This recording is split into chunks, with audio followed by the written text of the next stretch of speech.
2 out of 3 fast charge units not working, but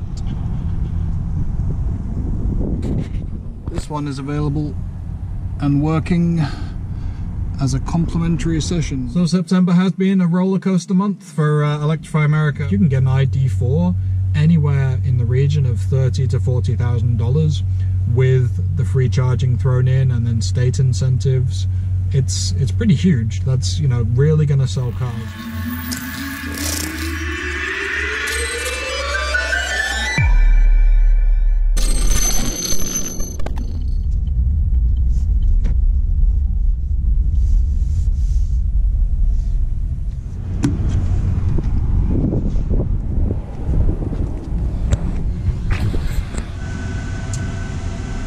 Go. You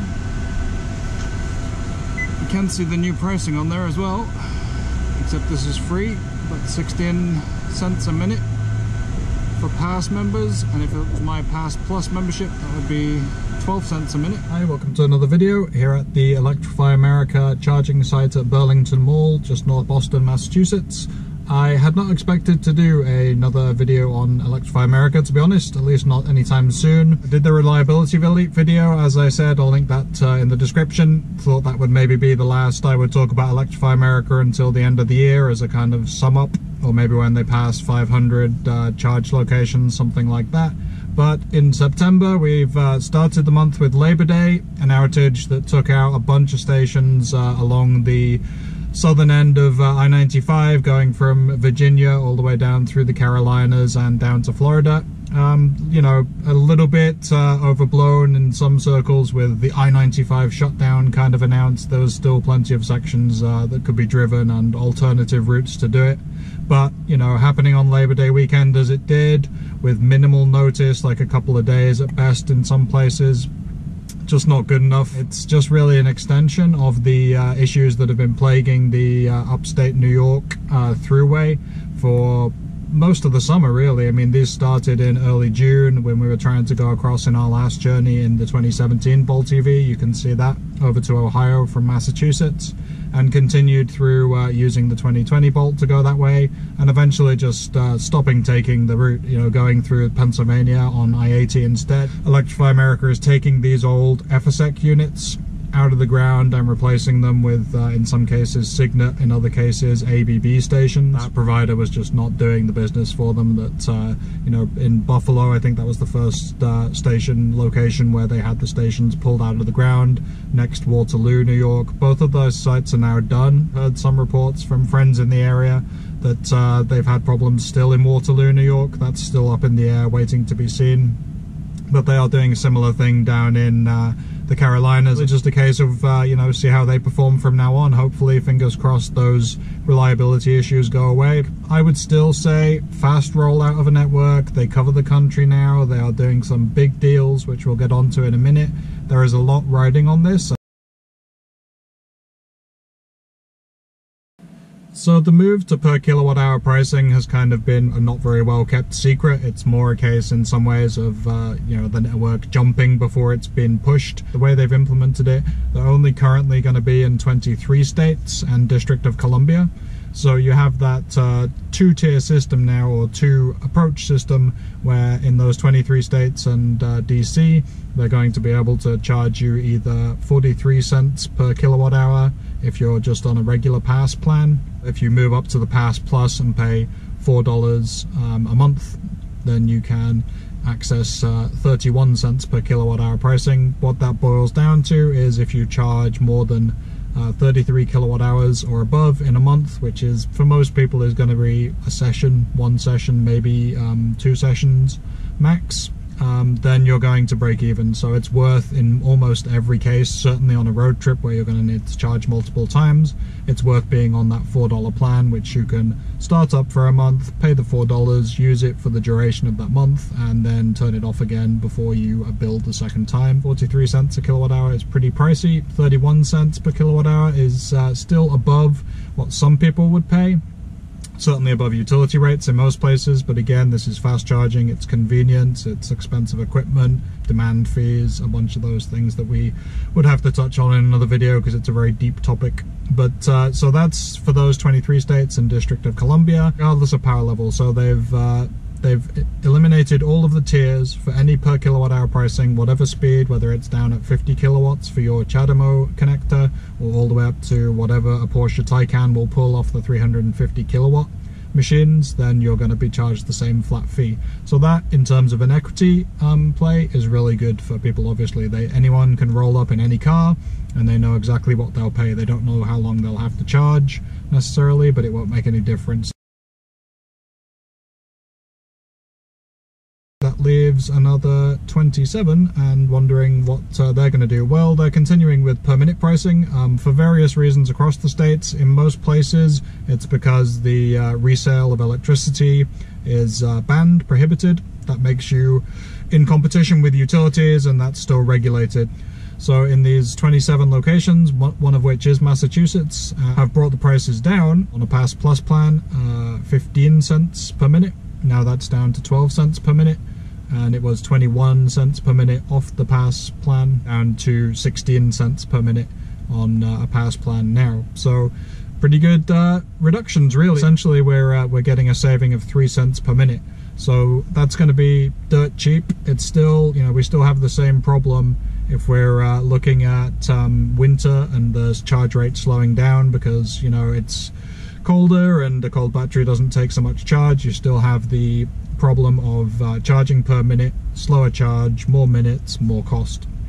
But 12 cents certainly makes that a lot easier to stomach. Sessions that were already quite cheap in the Bolt EV, working out usually somewhere between 20 and 25 cents per kilowatt hour, could go even cheaper, down to around 15, 14 cents per kilowatt hour effective rate in optimal conditions, and that's going to be essentially close to home rates for us. The per minute pricing does still have power tiers, so up to 90 kilowatts you are in that first price tier that I mentioned. Then beyond that, there's a more expensive tier for 90 kilowatts plus, which we'll put up on the screen here as well.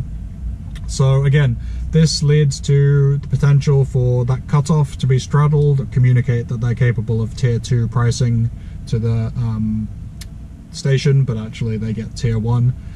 In reality, there aren't any vehicles, models at the moment that are really going to cause that to be the case. We'll look at some of the winners and losers in a second, but really can't think of any models at this particular moment that are going to suffer from that.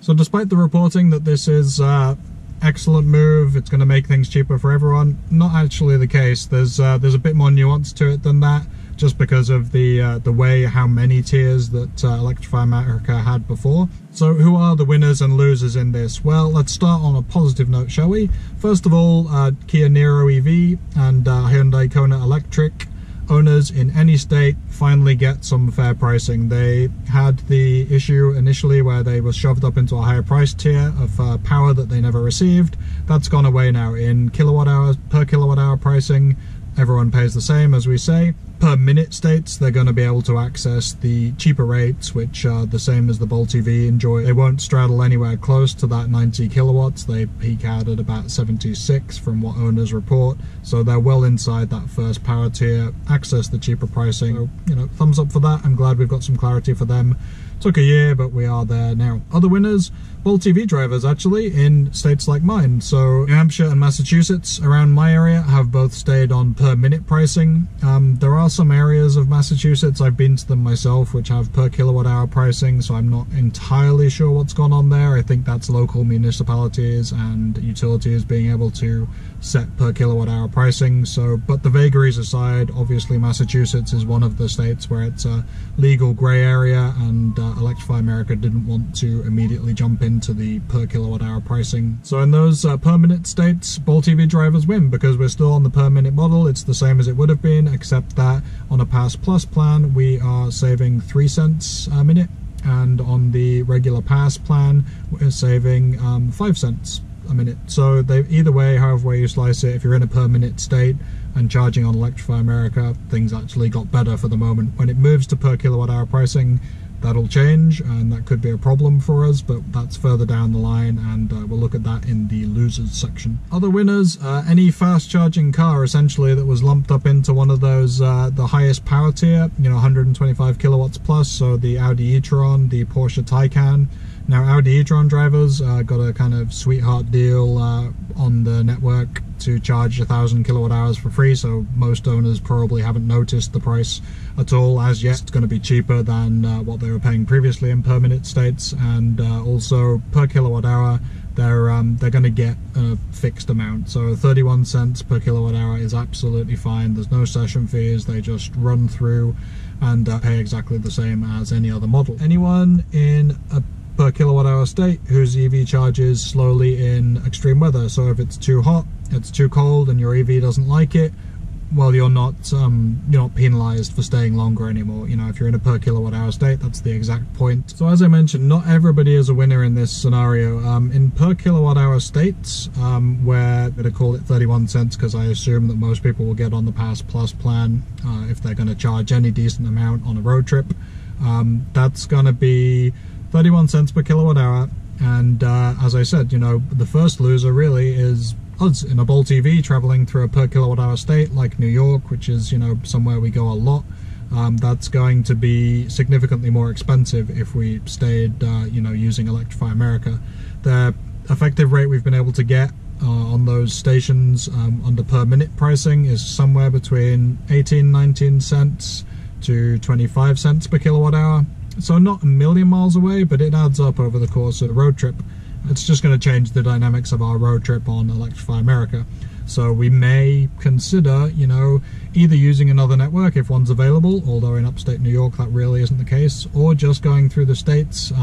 Pennsylvania still has per minute pricing. It's just going to work out cheaper to do that. So another loser, any car that straddles that 90 kilowatt power band. So if in the same way that Kona and Nero EV drivers got stuck because they just went over the 75 kilowatt threshold that was previously in place, now we're going to have a 90 kilowatt threshold. So potentially the only car that I can see doing that right now is the I-Pace, which I know maxes out, I think, up to around 100 kilowatts desired power in power band 2 for a period of time, but then it's going to dip below that 90 kilowatts, but they're not going to change the pricing. You're still going to be paying tier 2 prices for tier 1 power. But, that's more of a keep an eye on it thing. The final loser would be anyone waiting for slower cars to charge. As I say, the utilization at these stations really isn't so high. Don't see them, packed out and people having to wait.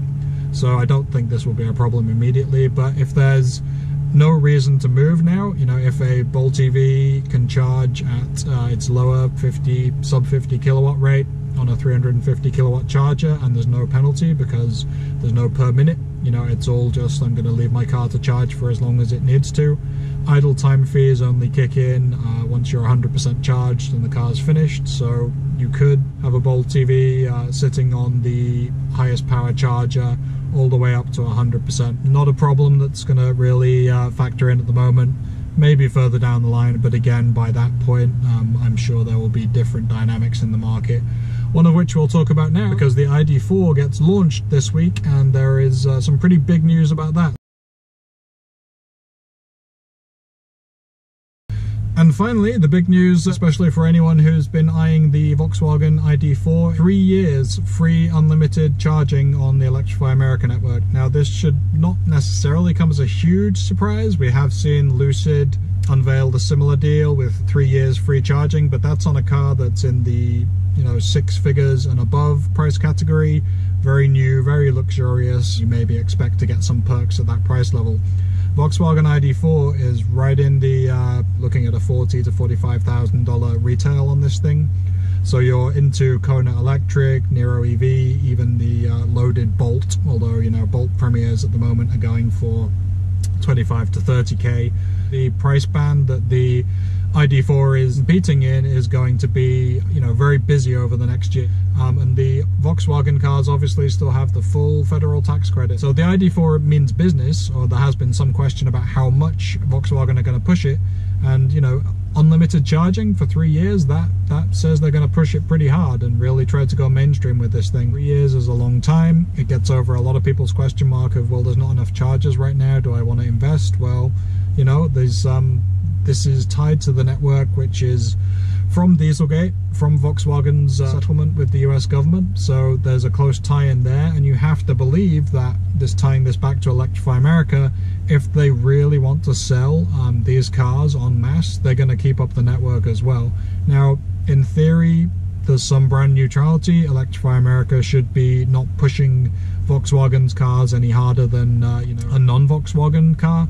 But in reality, you have to say one hand must talk to the other. That, you know, Volkswagen and Electrify America are probably going to live in a decent amount of symbiosis. So you're going to see moves that benefit them. And the Mach-E gets something like 250 kilowatt hours, I think, free, and that's going to last 3 sessions tops. And then you have a 3-year deal for the Volkswagen ID4. There's a lot to be gained there, and that could sell some cars. I already see rumblings just within the first few hours of the announcement of people thinking they might, you know, switch from a Mach-E, switch waiting on a Volt EUV, and put money down on an ID4. So it starts to come down to timing and when they're going to actually be able to deliver the car. But it puts that in a really sweet position at that competitive, affordable EV price point. So hopefully that covers everything. It's really just an ad hoc video because of so much news coming out of Electrify America with the price changes and the reliability problems and outages, ripping stations out of the ground, new deals with different vehicle manufacturers. So much coming out this month, it's almost mind-boggling. So the network needs to be there, all EV drivers will benefit from it, and we need it to be in good shape. So if there are some motivation for Electrify America to do that because they will sell ID4s on the back of it, I think everyone will benefit from that. Are you excited for the ID4? Do you think that is a too much of a step over the line of brand neutrality, or do you think that was inevitable? Let us know in the comments and we will see what we say. Thanks for watching as always, and we'll see you in the next one. Cheers.